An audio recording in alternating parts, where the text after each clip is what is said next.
இப்போ போக்சோ வழக்குங்கிறது சமீபத்தில் வந்த சட்டம் 2012-13 10 ஆண்டுகளுக்கு முன்னாடி வந்த சட்டம் தான். அதை பற்றி அவேர்னஸ் நிறைய பேருக்கு இல்லாமல் இருந்தது முதல்ல.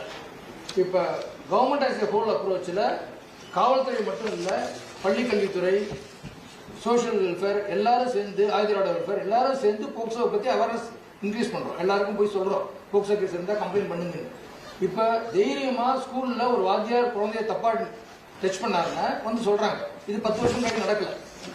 அதனால சில குற்றங்கள் தலைப்பில், அதாவது போக்சோ கேஸ்லயே வருது சில குற்றங்கள். அதே மாதிரி SC STலையும் இப்போ வந்து நம்ம நிறைய அவேர்னஸ் கொடுத்து, ஈவன் ஜாதி பேர் சொன்னாலும் உடனடியாக அதுக்கே ஒரு எஃப்ஐஆர் போடுறோம். அடிக்கணுங்கிற கட்டாயம் கிடையாது, காயம் இருக்கணுங்கிறது கட்டாயம் கிடையாது உடம்புல. அதனால இந்த மாதிரி சோஷியல் லெஜிஸ்லேஷன்ஸ்ல, especially POCSO and SC ST ஆக்ட்ல நிறைய அவேர்னஸ் கொடுத்து government as a whole approach, அது காவல்துறை மட்டும் இல்லை, மற்ற துறைகளும் சேர்ந்து மக்களுக்கு அந்த அறிவு, அந்த விழிப்புணர்வை ஏற்படுத்தி, அதனால நிறைய புகார்கள் வருது. அந்த வர புகார்களை வந்து நம்மளும் பதிவு பண்ண சொல்றோம். முன்ன மாதிரி எல்லாத்தையும் வந்து பெட்டிஷனா வச்சிருக்கிறதோ அல்லது விசாரிக்காம இருக்கக்கூடாதுன்னு ஒரு ஒர்க்கிங் அந்த மைண்ட் செட் இல்லாம, எதா இருந்தாலும் அதை விசாரிக்கணும், ஸ்டாட்டிஸ்டிக்ஸை பத்தி கவலைப்படக்கூடாது, வழக்கை பதிவு செஞ்சு விசாரிக்கணுங்கிற ஒரு நல்ல நோக்கத்துல தான் போக்சோலையும் SC STலையும் உங்களுக்கு நிறைய வழக்குகள் பதிவாகுது.